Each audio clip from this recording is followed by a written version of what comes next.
Hello, പുതിയ വീഡിയോയിലേക്ക് എല്ലാവർക്കും സ്വാഗതം. അപ്പോൾ ഇന്ന് ഞാനൊരു കണ്ടൻറ്റായി വന്നിരിക്കുന്നത്, നമ്മൾക്ക് ഒരു പ്രൊഡക്റ്റ് വാങ്ങിക്കഴിഞ്ഞാൽ നമ്മുടെ ഡിസ്ക്രിപ്ഷനിൽ എങ്ങനെ നമ്മുടെ ലിങ്ക് ആഡ് ചെയ്യാം എന്നുള്ളതാണ്. അപ്പോൾ ഞാനും നിങ്ങളെപ്പോലെ ബിഗിനേഴ്സാണ്. അപ്പോൾ എന്നെപ്പോലുള്ള ബിഗിനേഴ്സിന് ഒരു ഒന്നോ രണ്ടോ പേർക്കെങ്കിലും ഇത് ഒരു ഹെൽപ്ഫുള്ളായിക്കോട്ടെ എന്ന് വിചാരിച്ചിട്ടാണ്. കാരണം നമ്മളിപ്പോൾ ഒരു ഡ്രസ്സ് ഇട്ട് കഴിഞ്ഞാൽ അല്ലെങ്കിൽ വേറെ എന്തെങ്കിലും ഒരു പ്രൊഡക്റ്റ് യൂസ് ചെയ്യുമ്പോൾ ആൾക്കാർക്ക് ആവശ്യം അതിൻ്റെ ലിങ്കാണ്.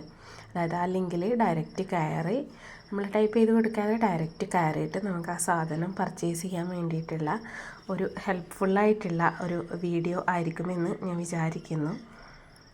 അപ്പോൾ നമുക്ക് വീഡിയോയിലോട്ട് കടക്കാം. പുതിയതായിട്ടാണ് ഈ ചാനൽ കാണുന്നതെങ്കിൽ നിങ്ങളെല്ലാവരും ഒന്ന് ലൈക്ക് ചെയ്ത് ഷെയർ ചെയ്ത് കമൻറ്റ് ചെയ്ത് സപ്പോർട്ട് ചെയ്യാൻ മറക്കരുതേ. അപ്പോൾ നമുക്ക് വീഡിയോയിലോട്ട് കിടക്കാം. ഫ്രണ്ട് പേജ് ഓപ്പൺ ആയിട്ടുണ്ട്. അപ്പോൾ ഫ്രണ്ട് പേജിൽ നിന്നും ഞാനിപ്പോൾ പ്രൊഡക്റ്റ് ഓർഡർ ചെയ്തിരിക്കുന്നത് ഷോപ്സി എന്നുള്ള ആപ്പിൽ നിന്നാണ്.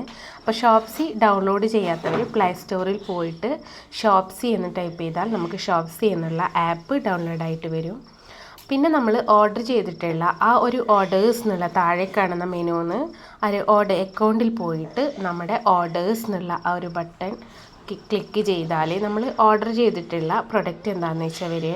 ഇതൊക്കെയെന്ന് വെച്ചാൽ കുറേ കാലം മുമ്പേ ചെയ്തിട്ടുള്ള പ്രൊഡക്റ്റാണ്. അപ്പോൾ എന്നോട് കുറേ ആൾക്കാർ ചോദിച്ചിട്ടുണ്ടായിരുന്നു നമ്മുടെ ഞാനൊരു ലെഹങ്ക വാങ്ങിയിട്ടുണ്ടായിരുന്നു. അതിൻ്റെ ഷോർട്സൊക്കെ കുറേ അപ്ലോഡ് ചെയ്തതാണ്.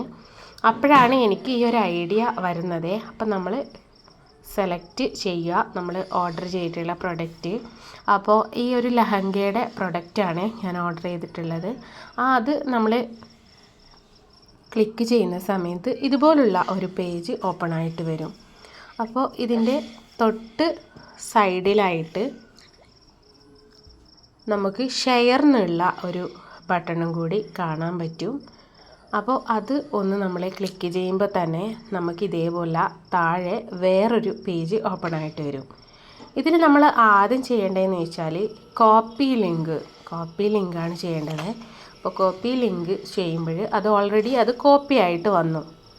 പിന്നെ നമുക്ക് ഈ ഒരു പേജ് അങ്ങ് ക്ലോസ് ചെയ്ത് കൊടുക്കാം. ഈ ഒരു പേജ് ക്ലോസ് ചെയ്തതിന് ശേഷം നമ്മൾ വീണ്ടും നമ്മുടെ മെനുവിലോട്ട് പോവാണ്. YT studio. അപ്പോൾ നമ്മൾ ഓൾമോസ്റ്റ് ഇത് ചെയ്ത ഒരു വീഡിയോ ആണ്. അപ്പോൾ ഈ ഒരു പേജ് YT സ്റ്റുഡിയോയിൽ നമ്മുടെ തന്നെ ഈ ഒരു അക്കൗണ്ട് ഓപ്പൺ ആയിട്ട് വരും. അപ്പോൾ അതിലെന്ന് വെച്ചാൽ നമുക്ക് ഏത് വീഡിയോ, നിങ്ങൾക്ക് വീഡിയോസാണ് ഷോർട്സാണ്, അത് ഒന്ന് ടൈപ്പ് ചെയ്യുമ്പോൾ ഇതുപോലുള്ള വേറൊരു പേജ് ഓപ്പൺ ആയിട്ട് വരുവേ. അപ്പം ഞാനിപ്പോൾ കൊടുക്കുന്നതെന്ന് വെച്ചാൽ ഷോർട്സിലാണ്. ഷോർട്സിൽ നമ്മൾ ഇതുപോലുള്ള ലിങ്ക് കൊടുത്തിട്ട് ഒരു കാര്യമില്ല. ഞാൻ ജസ്റ്റ് ഒരു വീഡിയോക്ക് വേണ്ടി മാത്രം ചെയ്തതാണ്.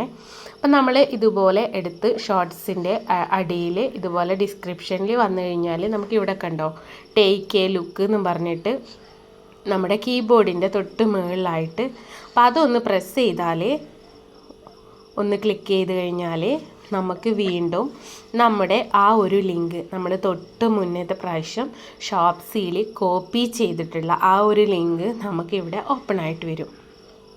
അപ്പോൾ വെരി സിമ്പിളാണ്, വലിയ പണിയൊന്നുമില്ല നമുക്കിത് ചെയ്യാൻ വേണ്ടിയിട്ട്. അപ്പോൾ ഒരു കാര്യം കൂടെ നമ്മൾ ശ്രദ്ധിക്കേണ്ടതായിട്ടുണ്ട്. നമ്മുടെ ഷോർട്സിൽ ലിങ്ക് കൊടുത്തിട്ട് ഒരു കാര്യമില്ല.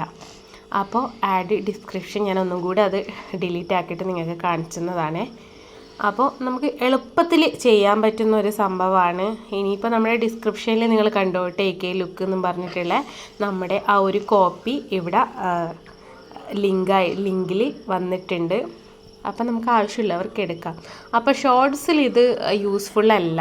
നിങ്ങൾ ചെയ്യേണ്ടതെന്ന് വെച്ചാൽ ലോങ് വീഡിയോയിൽ എടുത്തിട്ട് ഇതേപോലെ സെയിം പ്രൊസീജിയറാണ് ഡിസ്ക്രിപ്ഷനിൽ നമ്മൾ ഓപ്പൺ ആക്കിയിട്ട് ഇതേപോലെ നമ്മുടെ കീബോർഡിൽ ഒരു ലിങ്ക് അങ്ങ് തെളിഞ്ഞു വരും. ഇത്രയേ ഉള്ളേ. അപ്പോൾ ഇനി എന്തെങ്കിലും ഡൗട്ട് ഉണ്ടെങ്കിൽ എന്നോട് ചോദിക്കാൻ മറക്കരുത്.